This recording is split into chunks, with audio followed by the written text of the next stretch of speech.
El reciente anuncio del acuerdo del cese bilateral entre el gobierno y el Ejército de Liberación Nacional, ELN, ha generado, por supuesto, expectativas y esperanzas en Colombia. Sin embargo, preocupa la ausencia de una prohibición explícita de tributación, extorsión y secuestro. Esto a medida que se avanza hacia un camino a la paz. Dejan muchos interrogantes, pero precisamente queremos hablar del tema a esta hora con el analista y experto en temas de conflicto, Diego Arias. Diego, muchísimas gracias por conectarse con nosotros en Telepacífico Noticias. ¿Y qué podemos decir sobre este acuerdo bilateral con el ELN, que lastimosamente no incluyó estos puntos? ¿Cómo se puede llegar a una paz total si no se tienen en cuenta estos puntos que son tan importantes y tan vulnerables en nuestro país? Armando, muy buena tarde y el saludo para usted y para todos los televidentes.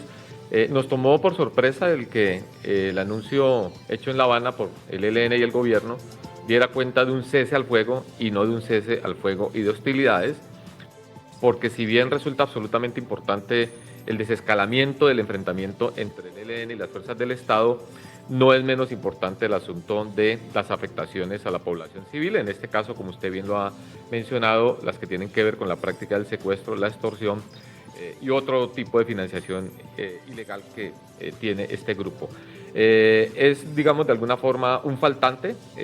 Lo que se ha expresado desde La Habana es que el tema sí ha estado en la conversación en la mesa, pero mientras no se resuelva de qué manera van a subsistir, digamos, o a vivir en lo cotidiano los guerrilleros de las FARC en medio del cese al fuego, pues esta guerrilla seguirá haciéndolo. Yo, francamente, Armando, creo que hay tres tipos de respuestas muy rápidamente ante eso. Uno, que esa mesa de negociación apremie en el próximo ciclo llegar también al cese de hostilidades.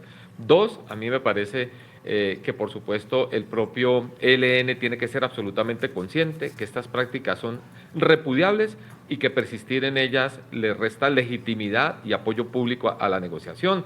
Y el tercer elemento me parece que en la circunstancia de que no está cubierto en el cese al fuego estas prácticas, tampoco está entonces proscrita la acción preventiva y reactiva eficaz de la fuerza pública, de manera que habría una interpelación para que sean las autoridades y las Fuerzas Armadas las que den buena cuenta de la respuesta y la prevención a estas prácticas y el ELN sigue insistiendo en ello. Diego, y es que definitivamente con esto que usted está diciendo sorprende porque a lo largo de la historia el ELN ha estado involucrado principalmente en estas actividades que además deberían ser las primeras en ser tenidas en cuenta, valga la redundancia. ¿Cuál considera usted que ha sido el impacto de estos delitos en las comunidades históricamente?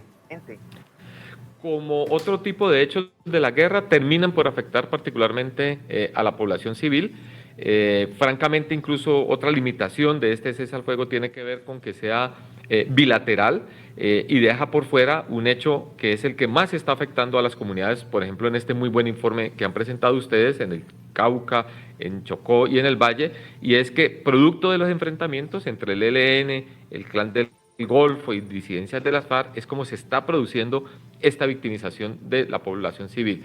De manera que además de avanzar, insisto, en el tema de un cese a las hostilidades que proscriba la práctica del secuestro, es necesario para el bien de este estado, digamos, de ánimo que favorezca la paz en el país con el ELN, es necesario que se pueda avanzar en un cese al fuego multilateral. Diego, lo invito para que nos conectemos en nuestro segmento digital.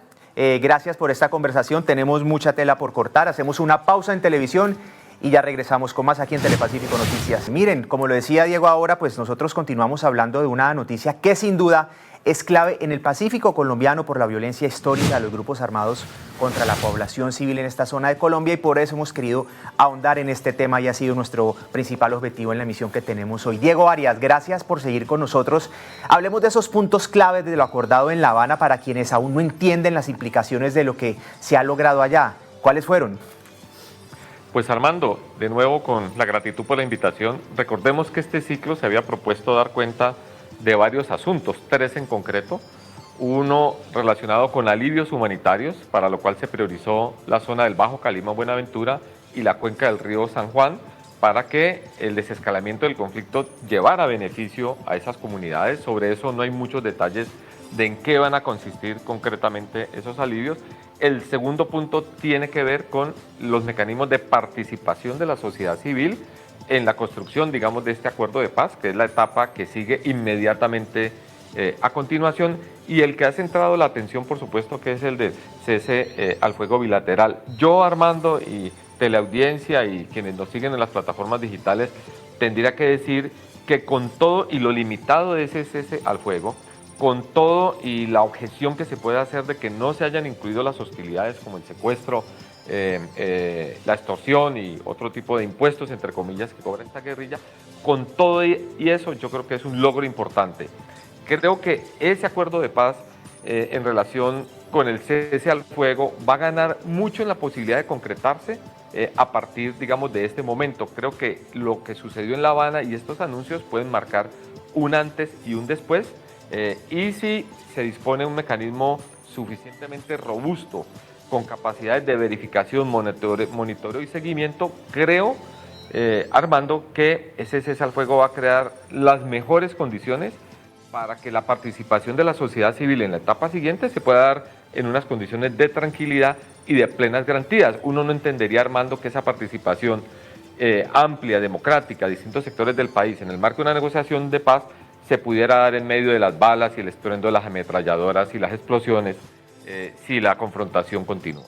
Sí, no, muy difícil, además que muchas veces es como lo que ellos también pretenden en ese tipo de negociaciones que se están haciendo. Mire, Diego, el presidente de la República dijo que espera que la paz con el ELN sea firmada exactamente en mayo del 2025. Estamos hablando de 2 años. Ahora sigue otra etapa en Venezuela. La gente se pregunta, ¿por qué tanto tiempo? ¿Será mucho tiempo o será poco tiempo con las expectativas o las metas que pone el presidente? Y basado en eso, ¿qué sigue a partir de ahora? ¿Por qué es tan complejo este tema? Pues Armando, yo francamente estoy sorprendido de esa mención que hizo el presidente Gustavo Petro de que en una fecha específica, no recuerdo si es marzo o mayo del 2025, para ese momento ya estaba finalizado el alzamiento armado del ELN y la guerra, digamos, que ha habido con ese grupo. A mí me sorprende porque de eso nunca, por lo menos públicamente, se ha hablado. El ELN ha estado incluso en la disputa y en la discusión con el propio gobierno sobre otros detalles, como para que de pronto apareciera eso en el horizonte sin que, Armando, y quienes nos siguen en las redes sociales, sin que hasta el momento el ELN haya rectificado al gobierno. Francamente, me parece que incluso la gran noticia, más allá incluso del cese al fuego, es ese anuncio de que hay una fecha prevista, digamos, para el fin de el conflicto armado con el grupo del ELN. Yo creo que además no podría pasar, Armando, más allá del 2025. Es una fecha en la que ya está expirando el mandato del actual gobierno, y si no se introduce un mecanismo para suscribir un acuerdo nacional que dé garantías en otro periodo presidencial para la implementación, creo que va a ser muy difícil, como ha ocurrido con las FARC, que ese acuerdo realmente sea sustentable. Precipitar, incluso con una guerrilla como la del ELN, un acuerdo más rápido hubiera sido imposible, pero se está caminando apenas sobre los tiempos justos para que la agenda se pueda desarrollar, se pueda pactar la paz, se puedan sentar las bases de las transformaciones que va a proponer ese acuerdo de paz, y es un poco incierto qué puede pasar en un siguiente periodo presidencial en relación con la implementación de este acuerdo. Bueno, y es que es un compromiso que asume el presidente Petro, porque si no se llega a lograr, básicamente sería el gran fracaso de este gobierno, porque fue uno de los objetivos que él planteó desde su campaña. Diego, muchísimas gracias por haber estado con nosotros esta tarde, y a ustedes los invitamos para que sigamos con más noticias. Ya nos conectamos en televisión. Gracias por seguir y por preferirnos.